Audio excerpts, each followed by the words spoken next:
Before we get into today's show, let me tell you about the latest deal from Mike Lindell, MyPillow. Once again, the big box stores have canceled their orders simply because they don't agree with Mike Lindell's politics. They don't like it because he supports President Trump. Well, he's going to pass that savings on to you. No more middleman. And boy, does he have some great deals on the Giza Dream sheets and the Percal bed sheets. Listen to this. Giza Dream queen size, normally $139.98. Your wholesale price, $69.99 when you use promo code Joey. King size, only $79.99. The Percal queen size, normally $89.98. Your wholesale price, $29.98 when you use promo code Joey. Just call 1-800-893-4059 or go to MyPillow.com. Always use promo code Joey. Free shipping options available. This allotment's not going to last very long. When they're gone, they're gone. MyPillow.com. Promo code Joey. Thanks for joining me in the PhD Weight Loss and Nutrition Studios. To lose weight for the last time, visit myphdweightloss.com. Welcome in on this Friday as we wrap up another week. A lot to cover as always. White House Press Secretary Karoline Leavitt had a very fiery clash with a journalist during yesterday's press briefing, labeling him a left-wing activist right there in front of everybody over an exchange the two of them had over the killing of Renee Good. I promise you, you want to hear this. Federal Appeals Court ruled yesterday that a lower court judge lacked authority in ordering the release of anti-Israel activist Mohammad Khalil, siding with the Trump administration in a closely watched immigration case. We have those details too. And a state Senate panel in South Carolina is advancing a proposal that will expand a law originally passed to keep Confederate monuments in place. The bill was introduced by Senator Danny Verdon in Lawrence and co-sponsored by 29 other Republicans. It would extend the protections under a portion of that state law, commonly referred to as the Heritage Act, to all memorials on public property in South Carolina. And Lieutenant Governor Pamela Evette joins us to respond to the continued attacks on ICE and the Trump administration's efforts to enforce our immigration laws. It's a busy one. Let's jump in. I told you we'd be back. And ye shall know the truth, and the truth shall make you free. It's Joey Hudson. I wanted to name it the Joey Hudson bill, but, they don't allow you to put names on bills. But I wanted to call it the Joey Hudson bill because I know that one's been near and dear to you for a number of years. That's how it's done. Let your voice be heard. And the truth shall set you free. Here's Joey Hudson. All I can say is, you go, girl, to White House spokesperson Karoline Leavitt. Here's what happened. In the White House briefing room, this really tells you a lot about where we are right now in the media. And you and I know this, but it's not just about immigration. The media, their credibility, and how they try to define the truth in our country. Well, White House Press Secretary yesterday, Karoline Leavitt, got into a very public, it was a tense exchange with Niall Stanage. He's a columnist for The Hill. This wasn't one of those polite disagreements that you see sometimes that's sort of labeled as tough questioning. This was a moment. It was a line-crossing moment on his part, and Karoline Leavitt did not let it slide. Here's the exchange. Thanks, Caroline. Earlier, you were just defending ICE agents generally, and earlier on, Secretary Nome spoke to the media, and she said, among other things, that they are doing everything correctly. 32 people died in ICE custody last year. 170 U.S. citizens were detained by ICE, and Renee Good was shot in the head and killed by an ICE agent. How does that equate to them doing everything correctly? Why was Renee Good unfortunately and tragically killed? Are you asking me my opinion? Because an ICE agent acted recklessly and killed her unjustifiably. Oh, okay. So you're a biased reporter with a left-wing opinion. What do you want me to do? Yeah, because you're a left-wing hack. You're not a reporter. You're posing in this room as a journalist, and it's so clear by the premise of your question. And you and the people in the media who have such biases but fake like you're a journalist, you shouldn't even be sitting in that seat. but you're pretending like you're a journalist, but you're a left-wing activist. And the question that you just raised in your answer proves your bias. You should be reporting on the facts. You should be reporting on the cases. Do you have the numbers of how many American citizens were killed at the hands of illegal aliens who ICE is trying to remove from this country? I bet you don't. I bet you didn't even read up on those stories. I bet you never even read about Laken Riley or Jocelyn Nungray or all of the innocent Americans who were killed at the hands of illegal aliens in this country. And the brave men and women of ICE are doing everything in their power to remove those heinous individuals and make our communities safer. And shame on people like you in the media who have a crooked view and have a biased view and pretend like you're a real honest journalist.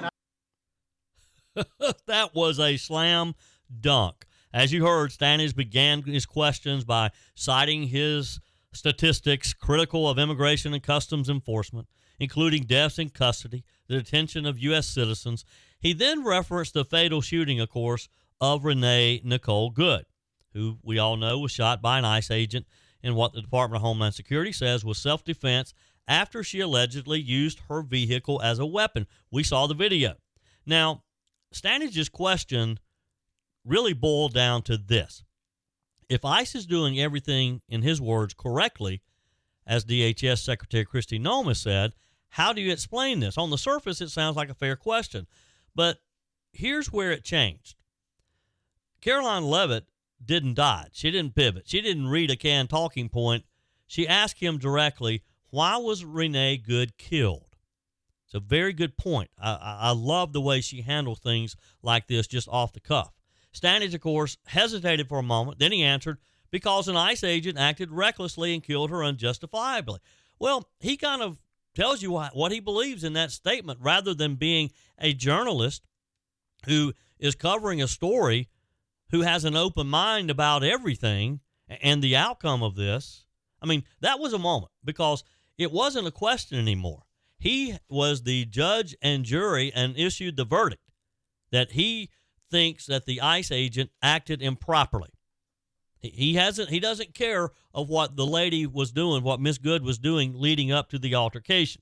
No trial, no investigation, no acknowledgement of some of the disputed facts, just a conclusion delivered as fact. And Karoline Leavitt called it out. She told him flatly he wasn't asking questions as a journalist. He's advocating a political position, which he is. And she's right. When she labeled him a left-wing activist, not a reporter, then she went a little further. She didn't just respond to Stanage. She responded to a pattern. She challenged him and the broader media for obsessing over cases that fit a narrative while ignoring others that don't. Just reporting what is convenient for them, reporting on things that tell the story that they want to tell because they hate Donald Trump. She asked a question that never seems to get answered. How many Americans have been killed by illegal aliens that ICE was trying to remove? I mean, I shared with you earlier this week a list of some of the bad guys that ICE has already removed from Minneapolis. Rapists, murderers. We've talked about this. You're probably tired of hearing it, but it needs to be repeated. She cited victims like Laken Riley and Jocelyn Nungray, names that don't trend on cable news, don't dominate headlines, and quite honestly, don't spark sympathetic editorials and GoFundMe pages like Renee Good has. And she accused the press of selectively reporting facts, choosing outrage over balance. Bingo, she's right. Again, and boy, this is just so frustrating. You can criticize ICE policy. You can disagree with the immigration laws and our immigration policy. But if you do, then you just need to go to the polls in November, elect somebody who will change it, because right now it's the law of the land. Our immigration policy is what it is. Donald Trump was elected overwhelmingly to do what he's doing. Now, when a reporter declares guilt before facts are established and then disguises it as a question, we know that's not journalism. He doesn't care what Karoline Leavitt says. He doesn't care the position of the White House. He doesn't care what the law is. He's an advocate for these left-wing groups. And Leavitt did what press secretaries used to do more often. She pushed back, and she pushed back hard. This wasn't just one journalist or one briefing. It was about who controls the narrative.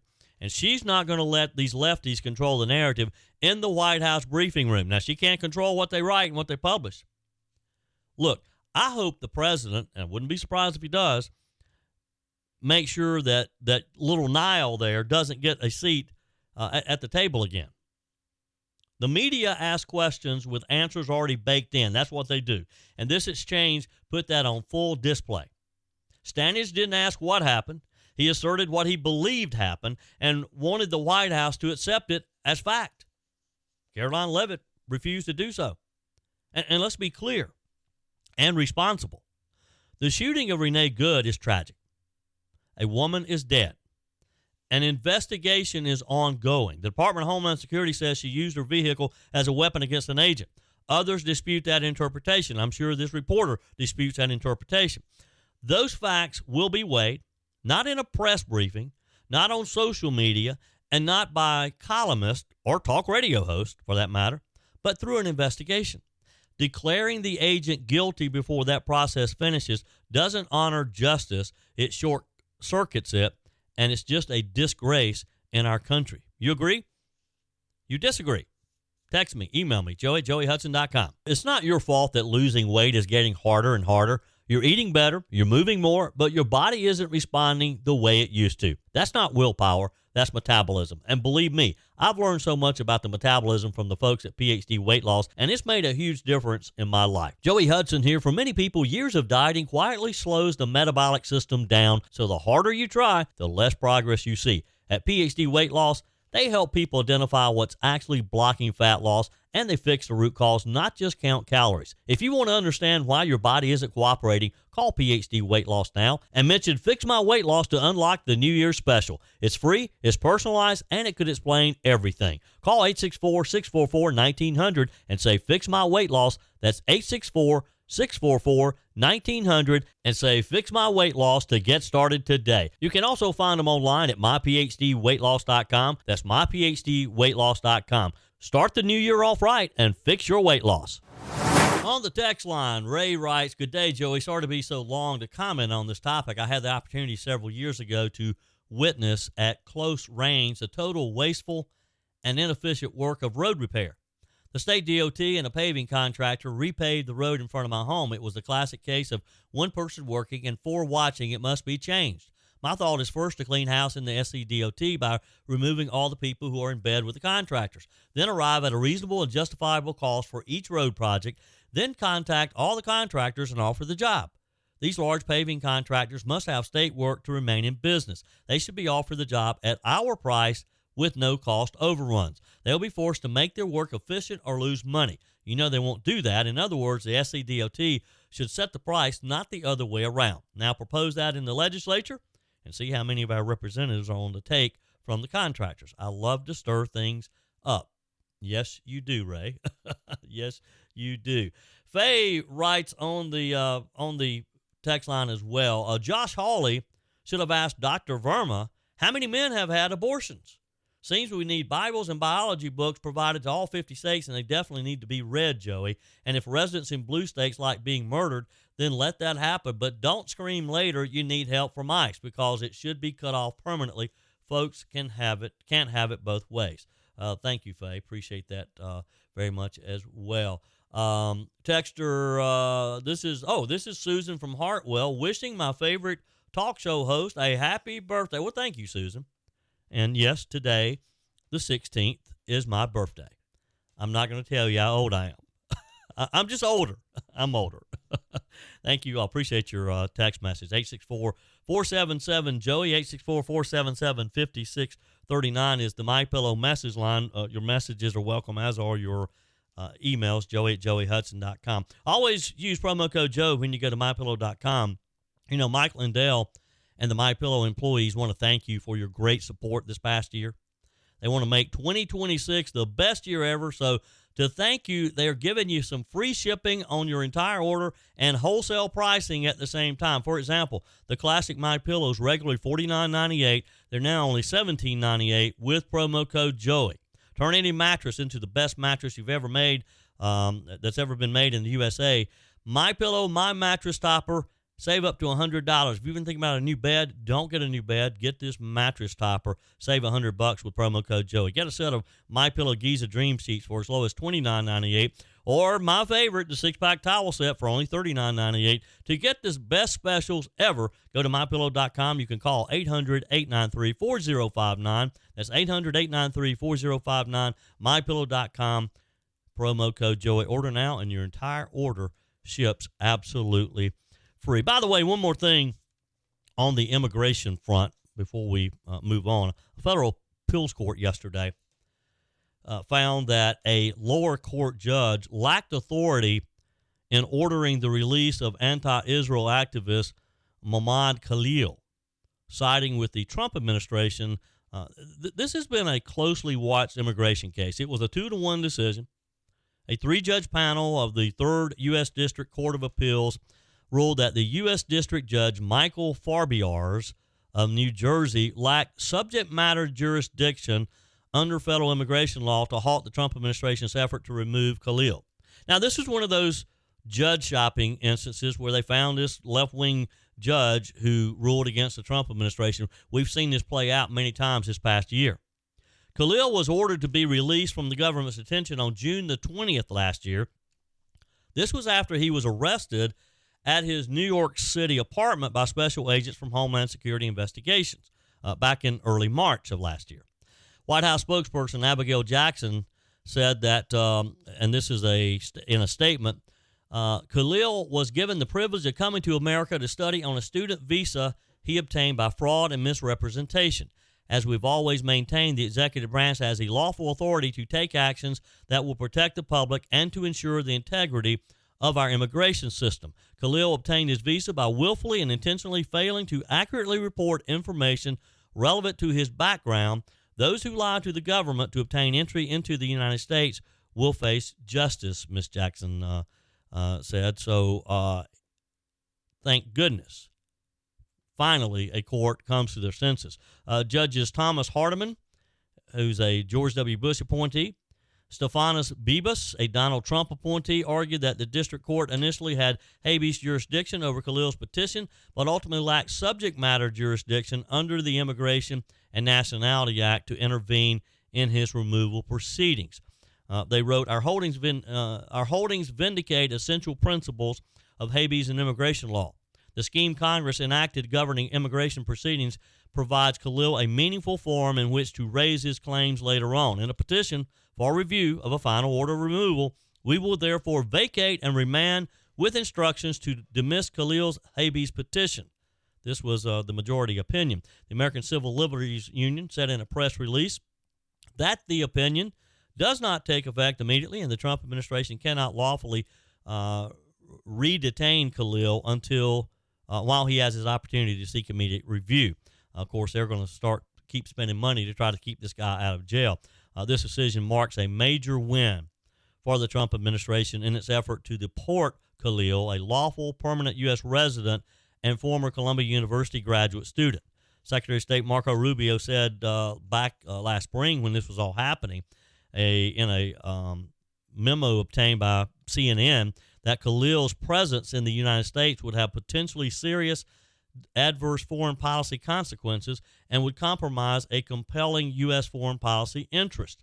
These determinations are based on information provided by DHS, ICE, and HIS regarding the participation in roles of Khalil in anti-Semitic protests and disruptive activities, which fosters a hostile environment for Jewish students in the U.S., again, according to Secretary of State Marco Rubio. It shouldn't be this hard to get someone out of our country when they don't abide by our country's laws, right? Here's a quick additional Minneapolis update. The other ICE-involved shooting with that happened after another round of riots yesterday, and the Democrat governor refusing to leave. We now have House Majority Whip Tom Emmer, who is a fellow Minnesotan and the number 3 Republican in the House, demanding that his governor, Tim Walz, resign immediately. And frankly, it's hard to argue with him, isn't it? The situation on the ground has just spiraled out of control in just over a week. After the shooting of Renee Good, protesters have literally turned parts of Minneapolis into what looks like a war zone. I'm not so sure that it doesn't look worse than it did during the George Floyd era.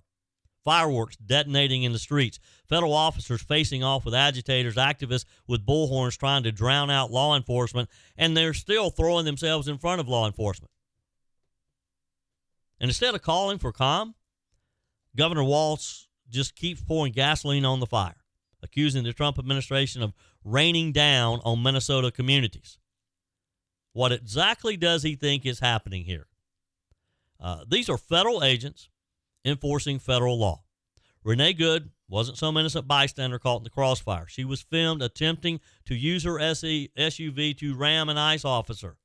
Jonathan Ross suffered internal bleeding to his torso, was hospitalized. It was self-defense, not a crime, especially when you're facing a 2-ton weapon barreling towards you. Now, after ICE agent reportedly shot an illegal immigrant yesterday who resisted arrest, the same tired calls are coming out. Abolish ICE. Defund immigration enforcement. Kind of like we heard from Minneapolis when they wanted to just defund police. I don't know where these people from Minneapolis come from. They want to impeach Kristi Noem for backing her agents. It's the same tired script. It ignores the core issue, and that's the rule of law is collapsing in Democrat-run cities like Minneapolis. It's sad to watch. It's scary to watch. But we can't let them win in this case. We got to stand strong. We got to make sure that ICE agents are supported and that we continue to enforce our laws. Mr. Emmer's not mincing words. He says the violence cannot be tolerated. He's holding Tim Walz responsible for the, quote, sanctuary state policies that have encouraged this lawlessness in the first place. He's right. And let's be honest, when you give criminal sanctuary, you create chaos. When you demonize law enforcement at the same time, you embolden those agitators. And when you coddle anarchists instead of arresting them and holding them responsible, you just simply lose control of the whole situation. So what's Governor Walz doing about it? He's attacking Trump. He's claiming the president's vow to restore law and order is somehow a threat to Minnesotans, that the federal government's sweeping in to take over control. Well, look, Governor, if you're not going to do it, if you're not going to help enforce the law, then get out of the way. Because Minnesota can't be a harboring point for illegals. It's federal law they're breaking. The rest of America wants them out of our country. You're going to have to live with it there, Mr. Governor. Let's bring things back home to the South Carolina Senate this week, where a Senate panel has advanced a proposal expanding a law originally passed to keep Confederate monuments in place. The bill was introduced by Senator Danny Verdon from Lawrence County, South Carolina. It's co-sponsored by 29 other Republicans, and it would extend the protections under a proportion of state law that we all know as the Heritage Act. It would extend this to all memorials on public property in South Carolina. It would also stop the addition of informational plaques placed near some monuments in recent years, offering broader context on the bad parts of history. Republicans on the panel, again chaired by Senator Verdon, voted with little debate to move the legislation along with consideration to the full Senate Finance Committee. 2 Democrats on the panel did not vote. Now, representatives of 2 associations representing South Carolina cities and counties opposed the proposal. They say it preempts local authority. Members of only one group, the American Heritage Association, spoke in favor. It formed in 2018 to fight the removal of monuments. Remember when this whole effort started? And particularly during COVID, we had all of these historical monuments just literally torn down overnight. It was part of the whole movement after George Floyd started in Minneapolis. A twin proposal in the House has not been heard yet. So here's the whole story. For a quarter century, state law has given the legislature sole authority over whether to remove or change the name of any building or memorial on public property that commemorates American wars. as well as Native American or African American history.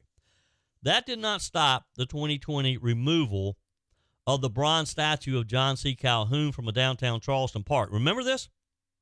Prompting the Charleston-based association to declare the so-called Heritage Act, a title that's actually nowhere in state law, no longer effective. Now, the group sued on behalf of descendants of Mr. Calhoun 2 years after Charleston City Council voted to lift the statue from its 125-foot pedestal, where it had stood for 124 years. The Charleston Council's vote came in the aftermath of a white police officer, of course, killing George Floyd, a black man in Minneapolis. Once again, Minneapolis is the center of the story. The group wanted it put back on public display somewhere in Charleston. The city of Charleston then argued in court that it was within its rights because the statue was not on public property. The city leases the square from the Board of Field officers of the 4th Brigade, a historic militia that owns Marion Square, where the statue sat atop a stone pillar there.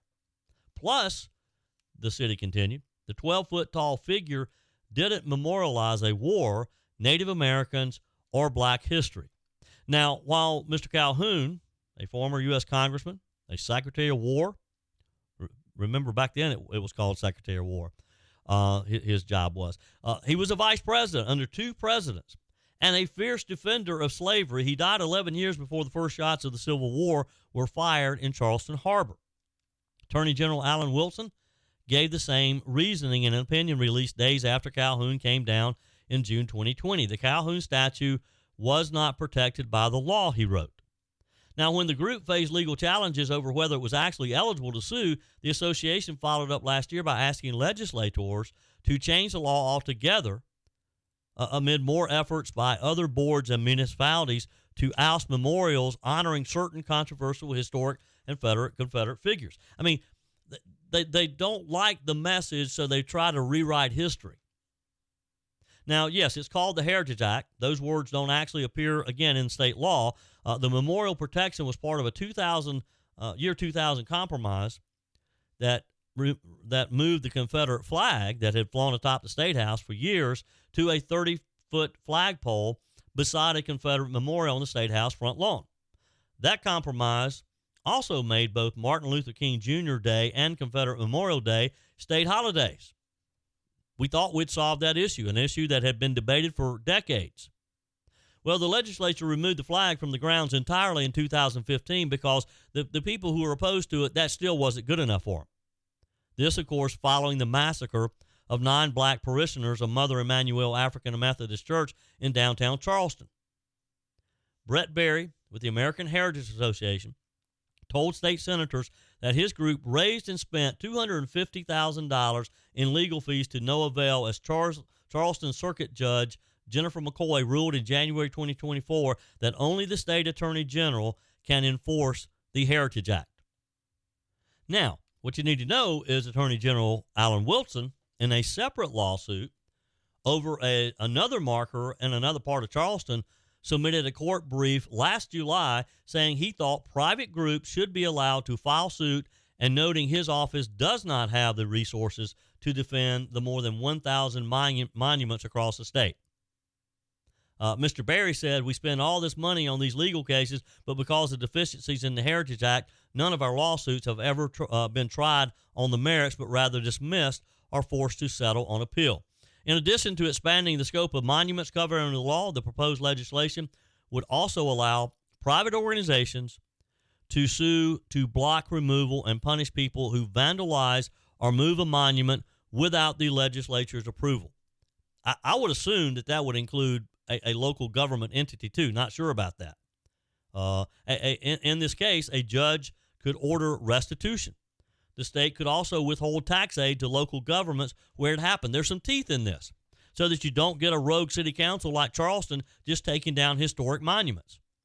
Meanwhile, Charleston and the American Heritage Association have reached a settlement over the Calhoun statue's removal. The city turned the statue over to a newly formed nonprofit. It's called the Calhoun Monument Preservation Society, which has said it will put the monument somewhere outside the city limits. Wow. The city of Charleston should proudly want that John C. Calhoun Memorial in the city limits. Look, the Calhoun Memorial no longer stands in Charleston Park. A relocated monument honoring Confederate General Robert E. Lee was put nearby. In 2021, the Charleston County School District removed the 2.4-ton highway monument from the charter school for math and science on King Street. The American Heritage Association sued again, this time on behalf of the United Daughters of the Confederacy, which had originally installed the marker. This time, the Attorney General filing a friend of the court brief saying the 2021 removal violated the Heritage Act. Ultimately, the lawsuit was dropped after the group reached an agreement with Marion Square's owners. The monument has been in the park since December. It's just crazy that we're fighting over these historic monuments, particularly in a historic city like Charleston, South Carolina. And you got to know there are other monuments that have drawn the ire of the American Heritage Association as well, like a statue of Christopher Columbus pulled from a city park in Columbia. It was transferred to the South Carolina State Museum after it was vandalized in 2020. A name change to a City of Charleston auditorium whose previous namesake, Christopher Memminger, owned slaves and served as the Confederate States' first Treasury Secretary. Attempts in North Augusta to remove a memorial to Thomas McKee Merriweather, a white man who died participating in a mob that attacked a black South Carolina militia at what became known as the Hamburg Massacre during the 1876 governor's race. Again, some of these things that happen are not things that we should be proud of, but still, it's history. We can't rewrite the history. Your comments are welcome on the Firmin Ford text line, 864-477-JOEY. That's 864-477-5639. Emails always welcome, joey@joeyhudson.com. Speaking of the Firmin Ford text line, it's never been more important to support locally run businesses owned by people who actually live here in the upstate. Let me take a minute to talk with you about our friends at Firmin Ford. If you're looking for a new vehicle, maybe a great pre-owned vehicle, one you could trust, or maybe you're looking to order that special vehicle. Either way, if you want a new one, a brand new one, or a pre-owned that you can trust, the folks at Firmin Ford, they're there to help you. Their name is on the sign because their name is on the line, because every single transaction is important to them. Jim Firmin, Matthew Firmin. They do business the right way. When you stop by, when you give them a call, or maybe when you just send them a quick email, you're always going to have access to a member of the Firmin Ford family. And by the way, they also offer great service, and you're not going to have to wait weeks and weeks to get it done. And you do not have had to purchase your vehicle at Firmin Ford. Doesn't even have to be a Ford. They service all makes and models. Visit my friends at Firmin Ford online at firminford.com, firminford.com. Joining us on the guest line, Lieutenant Governor Pamela Evette. Boy, what a great time we had at Crime Stoppers yesterday. Of course, January's Crime Stoppers Awareness Month. You were there to sort of ring in officially the month, and we just appreciate you being there. Well, Joey, like I said yesterday, when my friend Joey Hudson tells me to show up somewhere, I just show up because you always have such great insight on what's going on and the organizations that are doing great things in our communities and in our state, and what a great group of people. And congratulations. I know Crime Stoppers has been very near and dear to you. And when I looked up the statistics of, all the input we've gotten from citizens in our area, Crime Stoppers has done a lot. 52 fugitives apprehended, 120 plus arrests. Was it 25,000 tips brought in on that line? Those stats are just 1 year that you saw on the website, and so yes, it's very successful, and the good part is it's just community people who just want to do the right thing.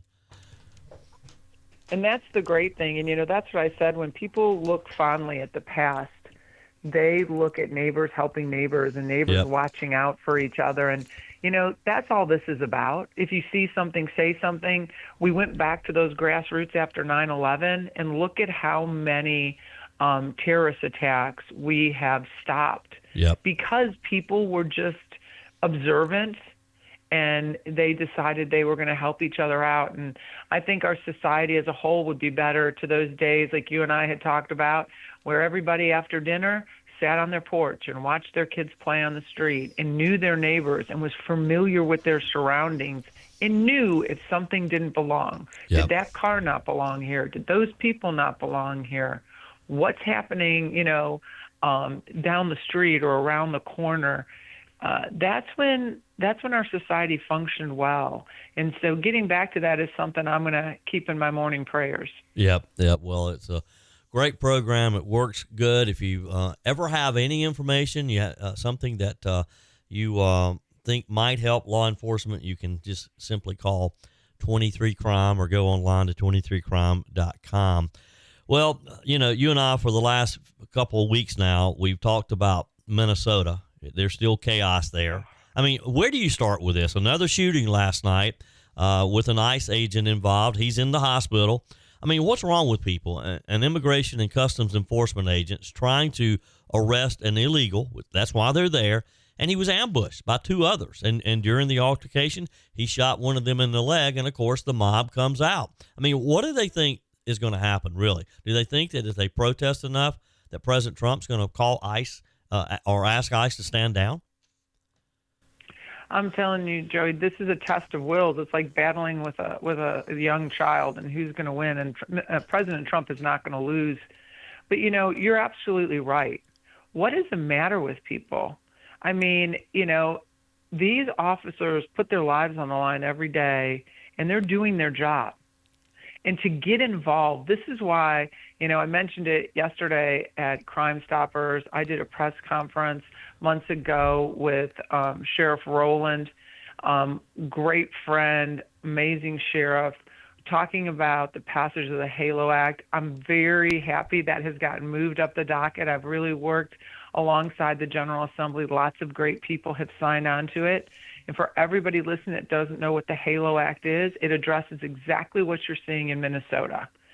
It is a law that goes on the books that says when a law enforcement officer or a first responder are doing their job, if they tell you to back away, you have to back away 25 feet or they can arrest you for getting in the middle and for interfering in their job.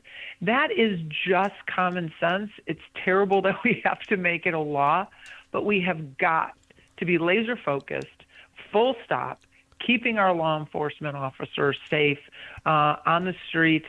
No matter if they're federal, state, or local, this law will go on the books. I'm very proud of the General Assembly for taking it up, and I am going to be advocating for it all the way through. Just one more tool to keep our law enforcement and our first responders safe. Yeah, and we need things like that, and we need elected officials like you and Governor Master and to just ask people to calm down a bit and respect what law enforcement is doing, rather than writing on X like Governor Walz did. And let me read to you what he posted yesterday. I know you're angry. I'm angry, he said. What Donald Trump wants is violence in the streets, but Minnesota will remain an island of decency, of justice, of community, and of peace.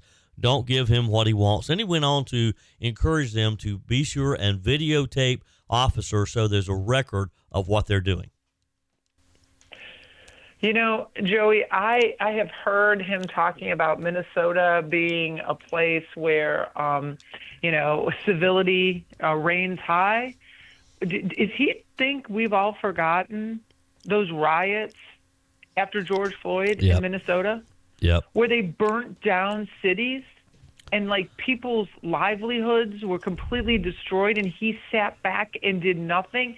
And him and his wife, he should be tested, and his wife, to make sure they have mental competency, because do you remember his wife cheering on the burning of the cities? She could smell the burning of the cities, and it somehow was something that she felt passionate about. I was like, what is the matter with these people? Yep. They think we're dumb, and they think we've forgotten that. Yep. And I guess, when you look at Minnesota, and if the leadership if their governors and mayors are acting like that, maybe we shouldn't expect anything different out of the people of Minnesota. But it's just crazy that they, and in Tim Walz's case, his hatred of Donald Trump is just so big that he doesn't know what to do otherwise. He just, he doesn't care what's good for the people. He just wants to denounce what Donald Trump's doing.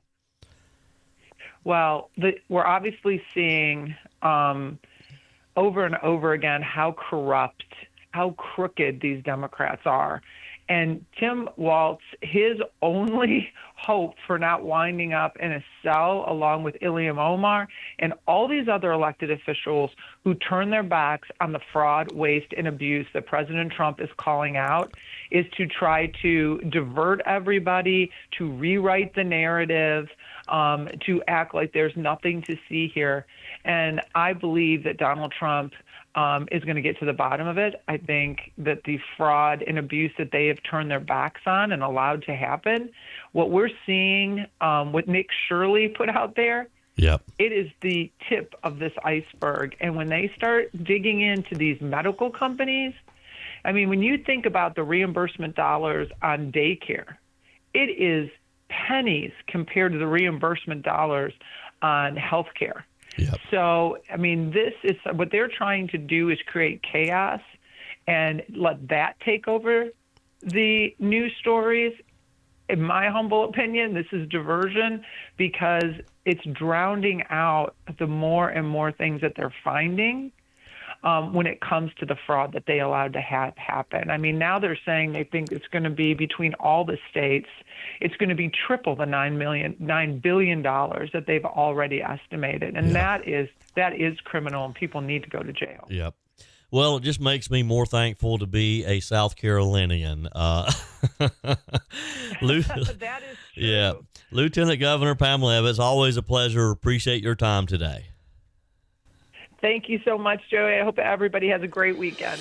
That's it for today's edition of Just the Truth. Thanks for joining me in the PhD Weight Loss Studios. To lose weight for the last time, visit myphdweightloss.com. If you haven't joined my mailing list yet, visit my website, joeyhudson.com. Click on the Connect with Joey button so that you can receive our emails and the most up-to-date news. Also, join me on my YouTube channel. Be sure and like, comment, and subscribe. Just search for Joey Hudson. As always, thanks for spending a few minutes of your day with me. Do me a favor and forward this episode to a few friends. Just click on the share button and send to your contacts. We need to build an army of conservatives to win our country back, and we can do that by continuing to share the truth with our friends and family. Keep those comments coming via the Firmin Ford text line 864-477-JOEY. Email to joey@joeyhudson.com, and I love your messages on the MyPillow message line. Again, that's 864-477-JOEY, 864-477-5639. Be sure and take advantage of the MyPillow special, just $14.88 on the standard MyPillows when you use promo code Joey. Order online at mypillow.com or call 800-893-4053. We're back again tomorrow and hope you'll plan to join us. Until then, remember, God's got this.